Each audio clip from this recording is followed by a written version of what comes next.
We provide you the platform to turn your dreams into reality. Give wings to your aspirations with KR Mangalam University.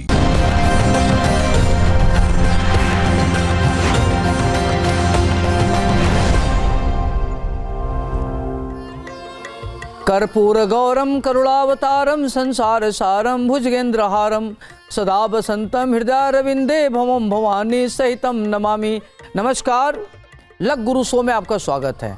मैं हूं ज्योतिषाचार्य doctor Arvind Tripathi. Luck यानी भाग्य। भाग्य सर्वदा हमारे जीवन को प्रभावित करता है, कभी अनुकूल रूप में तो कभी प्रतिकूल रूप में, तो कभी चुनौतियों के रूप में। जब भाग्य हमारा साथ देता है तो कठिनाइयों में भी हमें आसानी से रास्ता मिल जाता है। आखिर कैसे खुलेगा सौभाग्य का द्वार, कैसे जीवन सुख समृद्धि और खुशी के नित नए फूल खिले, इस विशेष कार्यक्रम में मैं ज्योतिष और वास्तुशास्त्र की दृष्टि से आपका मार्गदर्शन करूंगा। मैं आपको बताऊंगा कि आपके ग्रहों का किस्मत कनेक्शन क्या है, रोजगार, व्यापार, परिवार, संबंध, स्वास्थ्य, आपके जीवन के हर मोड़ पर आपका को क्या करना चाहिए, क्या नहीं करना चाहिए, किन मंत्रों का जप करें, किसकी पूजा करें, भाग्य लक्ष्मी को कैसे प्रसन्न करें, इसके लिए क्या उपाय करें, ये सारी बातों पर मैं विस्तृत रूप से आपसे वार्ता करूंगा। अब आइए हम बात करते हैं कन्या राशि का सूर्य प्रथम भाव से लेकर के द्वादश भाव में उसका क्या प्रभाव पड़ेगा। आइए शुरुआत करते हैं। कन्या लग्न हो, लग्न में सूर्य हो तो इसका क्या प्रभाव पड़ेगा। कन्या का स्वामी होता है बुध, तो लग्न में बुध का घर हो गया। तो बुध को कहते हैं कि इंटेलेक्चुअल ग्रह है, ग्रहों में राजकुमार है और मौजू ग्रह है। और राजकुमार का स्वभाव जानते ही हैं, बुध बिना पेनी का लोटा होता है, वो कब किधर लुढ़क जाएगा कोई भरोसा नहीं होता। लेकिन बुध के घर में सूर्य हो जाने से अब वो घर बहुत मजबूत हो जाता है, क्योंकि उसकी एनालिसिस करने की क्षमता बहुत अच्छी होती है। और लग्न का भाव होता है व्यक्तित्व का भाव, पर्सनालिटी। ऐसे लोग देखने में दिव्य होते हैं, सुंदर होते हैं, महत्वाकांक्षी होते हैं, बुद्धिमान होते हैं, एनालिसिस करने की अद्भुत क्षमता होती है। अपनी इमेजिनेशन को कैसे कार्य रूप में परिणत किया जाए, इनके अंदर अद्भुत क्षमता होती है। संघर्ष करके आगे बढ़ते हैं, प्रतिकूल परिस्थिति में इनके हौसले बड़े बुलंद हो जाते हैं, सोचने की इनकी क्षमता बहुत अच्छी होती है। इस तरह के लोग अधिवक्ता, विधिवेत्ता, जज, न्यायाधीश, भारतीय प्रशासनिक सेवा में, राजनीति में बड़े इंडस्ट्रिस्ट, कैपिटलिस्ट होते हुए देखा गया है। तो इस तरह से इनका काफ़ी अच्छा रहता है, संततियों का सुख मिलता है और इनकी समाज में बड़ी अच्छी भूमिका होती है। नेतृत्व करने की इनके अंदर अद्भुत क्षमता होती है, निर्णय लेने की क्षमता इनके अंदर जबरदस्त होती है। अपने महत्वाकांक्षाओं को कैसे कार्य रूप में परिणत किया जाए इनको आता है। दाम्पत्य जो इनका अच्छा होता है, पत्नी का इनको सुख सहयोग मिलता है और इनकी लव लाइफ अच्छी नहीं होती। अब आइए हम बात करते हैं कन्या राशि का सूर्य द्वितीय भाव में हो तो इसका क्या प्रभाव पड़ेगा। कन्या का स्वामी होता है बुध, द्वितीय भाव देखते हैं उससे कुटुंब, एक्स्ट्रा करिकुलर, क्रिएटिव देखते हैं कि व्यक्ति के अंदर कितना क्रिएटिव है, आंख देखते हैं, नेत्र देखते हैं। तो द्वितीय भाव खास तौर से वाणी का भाव होता है। तो अगर बुध के घर में सूर्य बैठे तो ऐसे लोग बड़े अच्छे वक्ता होते हैं, बहुत अच्छा बात करने वाले होते हैं, उनकी बातें बड़ी चुंबकीय होती है। किसी भी प्रतिकूल परिस्थिति में लोगों से कैसे अपनी बात मनवाई जाए, इसमें इनको सिद्धहस्तता प्राप्त होती है और कठिन से कठिन कार्य को आसानी से कर लेते हैं, क्रिएटिव होते हैं। लेखन, गायन, डांस, स्केचिंग, पेंटिंग, नृत्य, एक्टिंग में इनकी बड़ी गहरी रुचि होती है और नेत्र की इनको पीड़ा होती है। परिवार में कुछ भी कर दे इनको क्रेडिट नहीं मिलता।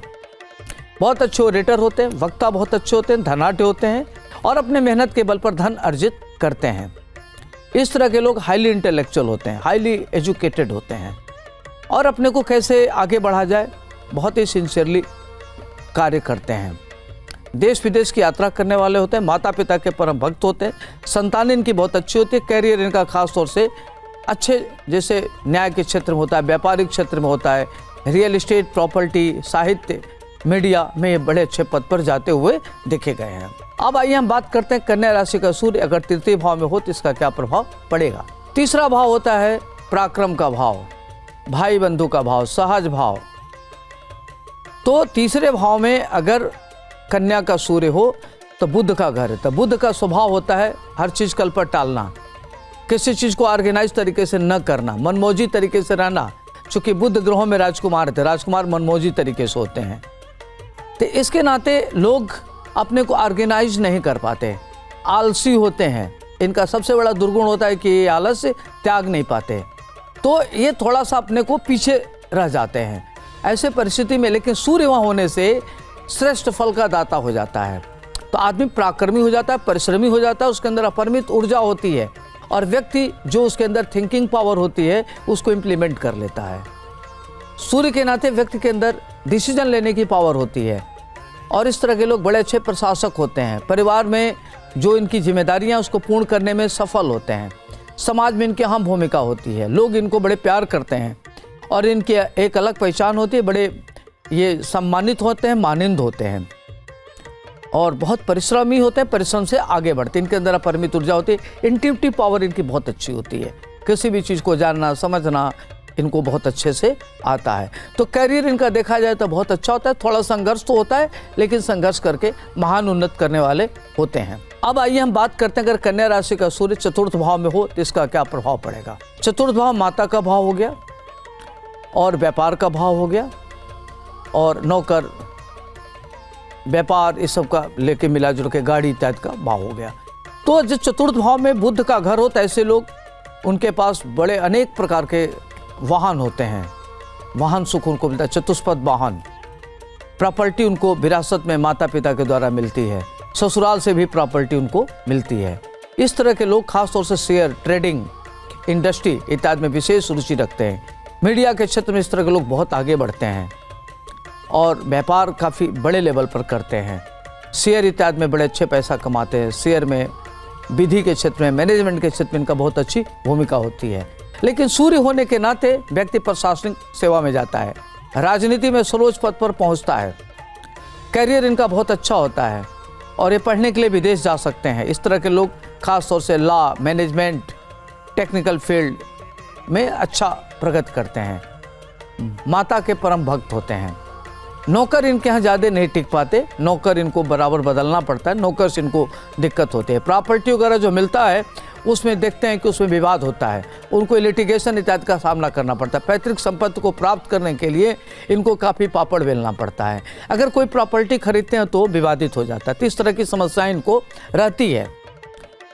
और सूर्य का वहाँ होना व्यक्ति राजनीति में उच्च पद को प्राप्त करता है, बड़े इंडस्ट्रिस्ट इनको होते हुए देखा गया है। अब आइए हम बात करते हैं पंचम भाव में कन्या का सूर्य हो तो क्या होगा। पंचम भाव में सूर्य होने से व्यक्ति, पंचम भाव होते हैं प्रारब्ध, संतान, तो आपका प्रारब्ध बहुत अच्छा होता है, भाग्यशाली होते हैं, संततियाँ बहुत अच्छी होती हैं। इस तरह के लोग खासतौर से लॉ, MBA, टेक्निकल फील्ड में बहुत आगे जाते हैं। मैथमेटिक्स के बड़े अच्छे ज्ञाता होते हैं और वहाँ आदमी को महाधनी होते हैं। आपका इंट्यूशन बहुत अच्छा होता है, संतानें आपकी बहुत अच्छा करने वाली होती हैं, आप पर ईश्वरीय कृपा होती है, अध्यात्म की कृपा से आप आगे बढ़ते हैं। परेशानियां आती हैं लेकिन वो चली जाती है। हेल्थ वेल्थ को लेकर के आपको चिंता रहती है, नसों की प्रॉब्लम, ईचिंग प्रॉब्लम ये रहता है और ख़ास तौर से आँख की भी प्रॉब्लम ऐसे लोगों को रहती है। देखा गया कि कई बार तानाशाह हो जाते हैं, किसी की बात नहीं सुनते, किसी से चूँकि बहुत ज़्यादा इंटेलिजेंट होते हैं तो किसी से कन्विंस नहीं होते। अब आइए हम बात करते हैं कन्या राशि का सूर्य छठे भाव में हो तो इसका क्या प्रभाव पड़ेगा। छठा भाव रोग और शत्रु का भाव होता है, कर्जे का भाव होता है। तो छठे भाव में सूर्य के होने से व्यक्ति के शत्रुहंता योग बनता है और व्यक्ति शत्रुओं के बीच में घिरा रहता है लेकिन शत्रु उसका कुछ बिगाड़ नहीं पाते। छठा भाव बुध का घर है, तो ऐसे लोगों को देखा गया कि बैंकिंग के क्षेत्र में, स्कूल का व्यापार करते हैं और बड़े लेवल पर इंडस्ट्री लगाते हैं, प्रॉपर्टी का काम करते हैं, शेयर का काम करते हैं और कई लेवल पर बड़ा कार्य करने की कोशिश करते हैं, जोखिम भरा कार्य करते हैं। कई बार इनको दिवालिया होते देखा गया, पैसा ये नहीं ले पाते और इनको अनेक प्रकार की प्रॉब्लम, हेल्थ इश्यूज बहुत रहते हैं इनको, जैसे नसों की प्रॉब्लम हो गई, आँख की प्रॉब्लम हो गई, ईचिंग की प्रॉब्लम हो गई, हेल्थ वेल्थ को लेकर के काफ़ी टेंशन इनको रहता है। तो इनके जीवन में काफ़ी चुनौतियाँ आती हैं, इनको संघर्ष करना पड़ता है, लेकिन देखा जाए तो संघर्ष करके काफ़ी आगे बढ़ जाते हैं। सप्तम भाव मतलब हो गया पार्टनर का, पति पत्नी का हो गया। तो इस तरह के लोग बड़े इंटेलेक्चुअल होते हैं, अपनी इमेजिनेशन को रियलिटी में बदलने वाले होते हैं, इनके अंदर निर्णय लेने की क्षमता अद्भुत होती है। पत्नी से इनके रिश्ते बहुत अच्छे होते हैं, दाम्पत्य जो इनका बहुत अच्छा होता है और अपने महिला मित्र का भी इनको सहयोग मिलता है। महिला मित्र के लिए काफ़ी मददगार होते हैं, महिला मित्र से इनको सहयोग भी मिलता है। पत्नी की भी भूमिका इनके लाइफ में बहुत महत्वपूर्ण होती है। शादी के बाद इनके जीवन में भाग्योदय होता है, पत्नी इनको नौकरी वाली मिलती है। और अगर गृहिणी भी है तो सर्वोच्च अच्छी सुख से संपन्न और संपन्न सुखी सुंदर महिला का सुख इनको मिलता है। दाम्पत्य जो इनका काफ़ी अच्छा होता है, बड़े आध्यात्मिक होते हैं। मन इनका काफ़ी पवित्र होता है, अपनी महत्वाकांक्षाओं को कार्य रूप में परिणत करने वाले होते हैं, दूर देश की यात्रा करने वाला होता है, अध्यात्म इनकी गहरी रुचि होती है। तो देखा जाए तो 7वें का सूर्य अगर व्यक्ति भारतीय प्रशासनिक सेवा में तो उच्च पद को प्राप्त करता है, राजनीति में तो महत्वपूर्ण पद प्राप्त करता है, और मैनेजमेंट गुरु के नाम से इस तरह के लोग कई बार फेमस होते हुए देखे गए हैं। कन्या राशि का सूर्य अष्टम में हो तो व्यक्ति को क्या होता है कि उसको अनेक प्रकार की समस्याओं का सामना करना पड़ता है। उसको परिवार में किसी न किसी प्रकार का पुराना रोग होता है जिससे व्यक्ति को दिक्कत होती है, दुर्घटना इत्यादि होने की संभावना बनी रहती है, नेत्र की प्रॉब्लम रहती है, और इस तरह के लोग काफ़ी मेहनत करके आगे बढ़ते हैं। लेकिन देखा गया कि लोग share trading, management, school, industry इत्यादि में अच्छा आगे बढ़ते हैं। अगर एक्टिंग के फील्ड में होते हैं तो इनको कला के क्षेत्र से धन अर्जित करते हैं। जैसे लग्न से दूसरा भाव हो गया, इसी तरीके से 7वें भाव से दूसरा भाव अष्टम भाव को बोलते हैं। तो इनका एक्स्ट्रा करिकुलर, इनको लेखन, गायन, एक्टिंग में इनको काफ़ी रुचि होती है, वर्सेटाइल होते हैं, मल्टी डायमेंशनल फील्ड से इनको धन आता है। तो ये विभिन्न प्रकार के क्षेत्र से धन अर्जित करते हैं और इनका जीवन सुखमय होता है, लेकिन हेल्थ को लेकर के चिंता बनी रहती है। अब आइए हम बात करते हैं कन्या राशि का सूर्य 9वें भाव में हो तो क्या होगा। 9वें भाव में सूर्य कन्या राशि का बहुत महत्वपूर्ण मानते हैं। ऐसे लोग, इन लोगों को देखा गया कि लोग अकाउंटेंसी में बहुत आगे जाते हैं, कंपनी सेक्रेटरी में बड़ा कार्य करते हैं, सीए होते हुए देखे गए हैं, मैनेजमेंट में बड़ा अच्छा करते हैं और काफ़ी फेमस होते हैं, मीडिया के क्षेत्र में बड़ा काम करते हैं, फिल्म बनाते हैं, कहानी लिखते हैं, ग्रंथकार होते हैं, बहुत अच्छे प्रवचन करने वाले होते हैं, मंदिर इत्यादि का निर्माण कराने में इनकी बड़ी अहम भूमिका होती है, नेतृत्व करने की क्षमता इनके अंदर अच्छी होती है, बड़े भाग्यशाली होते हैं और ये जीवन में काफ़ी महान उन्नत करते हैं और कम उम्र में ही जैसे 23 से 24 साल में ये आत्मनिर्भर हो जाते हैं। 10वें भाव में कन्या राशि का सूर्य हो तो व्यक्ति, 10वां भाव मतलब हुआ कर्म क्षेत्र, पिता का भाव। तो इस तरह के लोगों को देखा गया कि फाइनेंस के क्षेत्र में बड़े लेवल पर काम करते हैं, बहुत बड़े फाइनेंसर होते हैं। कई बार ऐसे लोगों को देखा गया है कि बैंक वगैरह भी लोग खोल लेते हैं और मैनेजमेंट के फील्ड में बहुत अच्छा करते हैं। इनका मैनेजमेंट का स्कूल होता है, टेक्निकल कॉलेज वगैरह खोल लेते हैं, काफ़ी आगे बढ़ते हैं। सूर्य वहाँ होने से व्यक्ति प्रशासनिक क्षमता का धनी होता है, नेतृत्व करने की क्षमता होती है, इससे लोग प्रशासन में जाते हैं और प्रशासन में बड़े पद पर इनको जाते हुए देखा गया है। राजनीति में सर्वोच्च पद पर पहुँचते हैं और काफ़ी बड़े लेवल पर इनका नाम होता है और जो उच्च पद होता है, सर्वोच्च पद होता है, वहाँ ही पहुँच जाते हैं। संतान इनकी अच्छी होती है, पत्नी का सुख मिलता है, दाम्पत्य इनका अच्छा होता है, धन, लेकिन अपने को एकाकी महसूस करते हैं। इनको किसी से दिल खोल के बात नहीं कर सकते, इनके पास मन में हमेशा कारण भय, अज्ञात भय, असुरक्षा की भावना बनी रहती है। अब आइए हम बात करते हैं एकादश भाव में कन्या राशि का सूर्य हो तो क्या प्रभाव पड़ेगा। एकादश भाव में सूर्य होने से व्यक्ति के अंदर शेयर से, ट्रेडिंग से, चल अचल संपत्ति से बड़े लेवल पर पैसा आता है और व्यक्ति काफ़ी धनवान होता है, माता पिता के द्वारा उसको धन मिलता है और रिश्तेदारों से भी उसकी बहुत अच्छी बनती है, उसकी ट्यूनिंग बहुत अच्छी होती है, पत्नी से ट्यूनिंग अच्छी होती है, पत्नी का काफ़ी सहयोग होता है, बच्चे इसके बड़े संस्कारी होते हैं और ये खुद में बहुत बड़े कार्य करने वाले होते हैं, इनका नाम होता है और उद्योग धंधे करने वाले होते हैं, बड़े लेवल पर व्यापार करते हैं और इनकी एक अलग पहचान होती है और मेहनत करके आगे बढ़ते हैं। एकादश का सूर्य बहुत महत्वपूर्ण भूमिका अदा करता है। ये ऑकल्ट साइंस में, अध्यात्म में, तंत्र मंत्र में इनकी गहरी रुचि होती है। धन के मामले में काफ़ी धनवान होते हैं, चल अचल संपत्ति इनके पास अच्छा होता है और कभी जीवन में इनको धन की कमी महसूस नहीं होती और ये मुक्त हृदय से दिल खोल के धन खर्च करते हैं। दूसरे के प्रति इनका बड़ा संवेदनशील होते हैं, अगर कोई गरीब है, परेशान है, उसकी हेल्प करने में इनकी बड़ी अच्छी भूमिका होती है। तो देखा जाए तो इनका कैरियर और हर चीज़ बड़ा बढ़िया रहता है। हेल्थ को लेकर के थोड़ी चिंता रहती है, नसों की प्रॉब्लम, सिर दर्द, लीवर, किडनी की प्रॉब्लम इनको हो सकती है। अब आइए हम बात करते हैं द्वादश भाव में अगर कन्या राशि का सूर्य हो तो इसका क्या प्रभाव पड़ेगा। तो अगर द्वादश भाव में कन्या राशि का सूर्य होने से व्यक्ति भारतीय प्रशासनिक सेवा में विदेशी दूतावास में काम करने वाला होता है, मैनेजमेंट गुरु के नाम से जाना है। मैनेजमेंट उसका बहुत अच्छा होता है, बैंकिंग में बड़ा अच्छा कार्य करता है, खुफिया विभाग में काम करता है।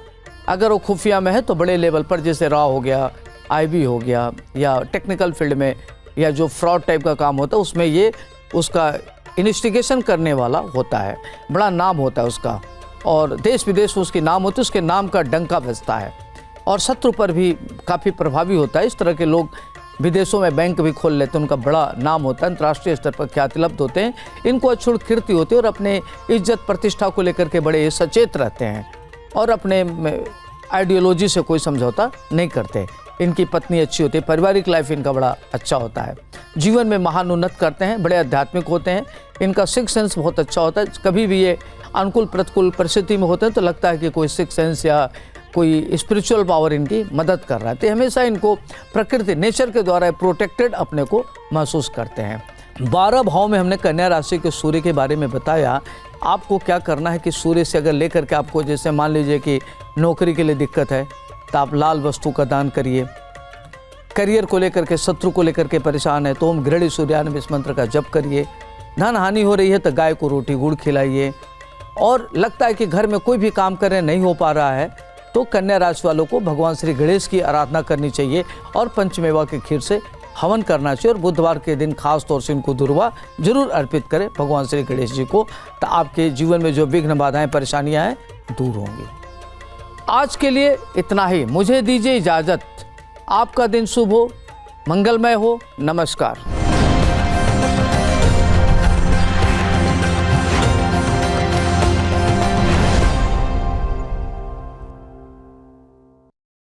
जहाँ भक्ति है हर शब्द में, कथाओं में छुपे हैं दिव्य रहस्य, और ज्योतिष देता है जीवन को दिशा। धर्म से जुड़ी हर बातों को जानने के लिए हमारे चैनल स्तुति को सब्सक्राइब करें। चैनल पर जाने के लिए इस लिंक पर क्लिक करें।